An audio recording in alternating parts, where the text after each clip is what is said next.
আমরা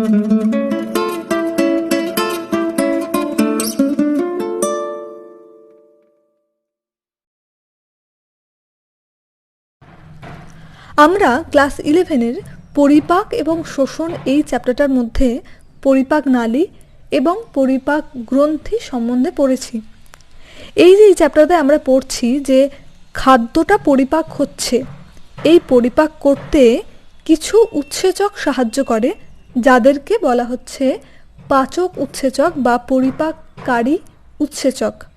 এই উৎসেচকগুলো সম্বন্ধে আমরা আজকের ক্লাসে পড়ব। তো কোন উৎসেচক কোন খাদ্য পরিপাকে সাহায্য করছে সেগুলো সম্বন্ধে আমরা আজকে জানব। আমরা জানি খাদ্য 3 প্রকার: কার্বোহাইড্রেট, প্রোটিন এবং ফ্যাট, এই জাতীয় খাদ্য। তাহলে সেই খাদ্যগুলো পরিপাক করতে কোন উৎসেচকগুলো সাহায্য করছে সেটা চলো আমরা আজকে দেখে নিই। দেখো, পরিপাকে পাচক উৎসেচকের ভূমিকা সম্বন্ধে পড়ছি।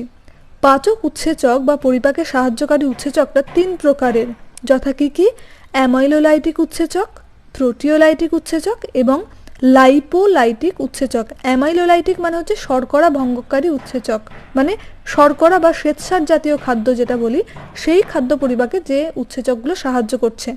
প্রোটিওলাইটিক উৎসেচক মানে প্রোটিন ভঙ্গক উৎসেচক, প্রোটিন জাতীয় খাদ্য পরিপাক করতে যে উৎসেচকগুলো সাহায্য করছে তাদেরকে বলা হচ্ছে প্রোটিওলাইটিক উৎসেচক। এবং লাইপোলাইটিক উৎসেচক যেটা হচ্ছে কি না লিপিড জাতীয় খাদ্য বা ফ্যাট জাতীয় খাদ্য বা স্নেহবস্তু জাতীয় খাদ্য পরিপাকে সাহায্য করছে এই লাইপোলাইটিক উৎসেচক। আজকের ক্লাসে আমরা শুধু একটা জিনিস পড়ব, সেটা হচ্ছে অ্যামাইলোলাইটিক উৎসেচক। পরের ক্লাসটাতে আমরা প্রোটিওলাইটিক এবং লাইপোলাইটিক সম্বন্ধে পড়ব। তো চলো দেখে নিই। অ্যামাইলোলাইটিক বা এই যে দেখতে পাচ্ছ শর্করা বিশ্লিষ্টকারী বা শর্করা ভঙ্গকারী উৎসেচক কি কি আছে। 1 নাম্বার, আমরা একটা একটা করে পড়ি।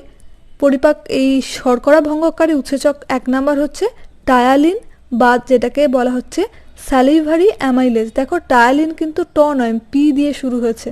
তো টায়ালিনটার উৎস কোথা থেকে খরিত হচ্ছে না লালা গ্রন্থি, ঠিক আছে। আর এটা কার ওপর কাজ করে, মানে এই উৎসেচকটা কোন জাতীয় খাদ্যের ওপর? সেদ্ধ শ্বেতসার, ঠিক আছে।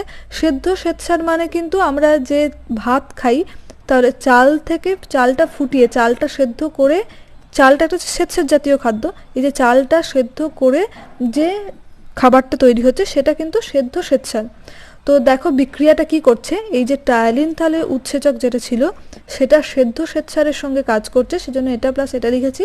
তৈরি করছে কিসে না মল্টোজ, বোঝা গেছে। এরপর আমরা চলে আসি অ্যামাইলেজ, 2 নাম্বার উৎসেচক। এটা কিন্তু অ্যামাইলোলাইটিক উৎসেচকের মধ্যেই আমরা পড়ছি। অ্যামাইলেজ নামক উৎসেচকটা কোথা থেকে উৎস? এটা উৎস হচ্ছে অগ্নাশয় গ্রন্থি এবং আন্তিক গ্রন্থি, এই দুটো গ্রন্থি থেকেই খরিত হচ্ছে। এর সাবস্ট্রেট কি দেখো, সেদ্ধ এবং অসেদ্ধ শ্বেতসার। সেদ্ধ শ্বেতসারটা তো আমরা বুঝলাম, অসেদ্ধ শ্বেতসারটা কি? অসেদ্ধ শ্বেতসার মানে হচ্ছে, দেখবে এই যে শীতকালে চাল মানে ধান যখন উঠছে, অনেক জায়গাতে নবান্ন উৎসব একটা হয়, সেখানে কি হয় শুধু চাল যেটা সেটা আর কি খাওয়া হয়, কাঁচা চাল, মানে নতুন যে চালটা উঠছে সেই চালটা খাওয়া হয়। তাহলে সেটা সেদ্ধ করা হচ্ছে না, সেটা কিন্তু ভাত করা হচ্ছে না, সেটা হচ্ছে অসেদ্ধ শ্বেতসার। মানে চালটা যেটা এমনি চাল খাওয়া হয় সেটা হচ্ছে অসেদ্ধ শ্বেতসার, আর চাল ফুটিয়ে যখন ভাত হচ্ছে সেটা হচ্ছে সেদ্ধ শ্বেতসার। তো এই অ্যামাইলেজ নামক উৎসেচকটা কিন্তু দুটো শ্বেতসারের ওপরই কাজ করে। টায়ালিনটা আমরা দেখেছিলাম একটা শ্বেতসার, মানে সেদ্ধ শ্বেতসারের ওপর।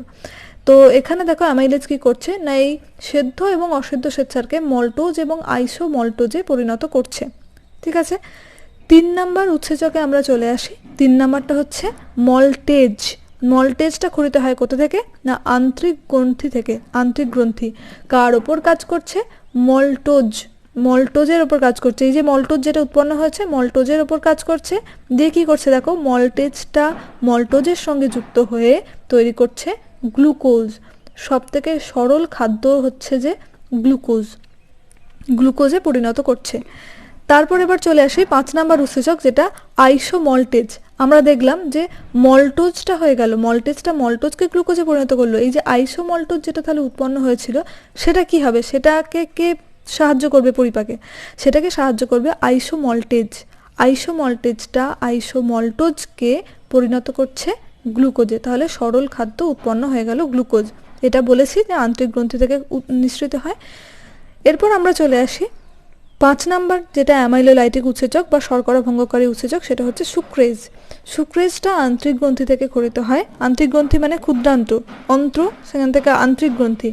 কার ওপর কাজ করছে? সুক্রোজের ওপর কাজ করছে। সুক্রেজটা সুক্রোজকে পরিণত করছে গ্লুকোজ এবং ফ্রুক্টোজে, সরল খাদ্যে পরিণত হয়ে গেল।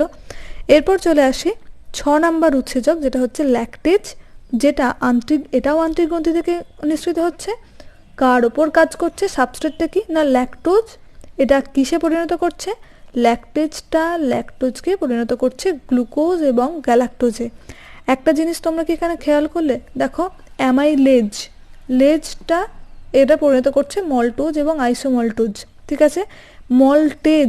মল্টোজকে পরিণত করছে, দেখো এজ আর এখানে ওজ, আইসোমল্টোজকে, ঠিক আছে। সুক্রোজের ওপর কাজ করছে। ল্যাকটেজ যেটা ল্যাকটোজের ওপর কাজ করে, তোমাদের মনে রাখার সুবিধা এরকম করে দেখলে তাহলে মল্টেজ কোন সাবস্ট্রেটের ওপর কাজ করছে তোমরা ইজিলি বলে দিতে পারবে মল্টোজের ওপর। যদি হঠাৎ করে ধরা হয় সুক্রেজ কোন সাবস্ট্রেটের ওপর কাজ করছে? সুক্রোজের ওপর। ল্যাকটেজটা কোন সাবস্ট্রেটের ওপর কাজ করছে? ল্যাকটোজের ওপরে, ঠিক আছে। এইভাবে তোমরা মনে রাখবে। তো আজকে আমরা শুধু এই শর্করা ভঙ্গকারী উৎসেচক বা অ্যামাইলোলাইটিক উৎসেচক যেটা আছে সেটা সম্বন্ধে পড়লাম। পরের ক্লাসে আমরা প্রোটিওলাইটিক উৎসেচক এবং লাইপোলাইটিক উৎসেচক সম্বন্ধে পড়ব।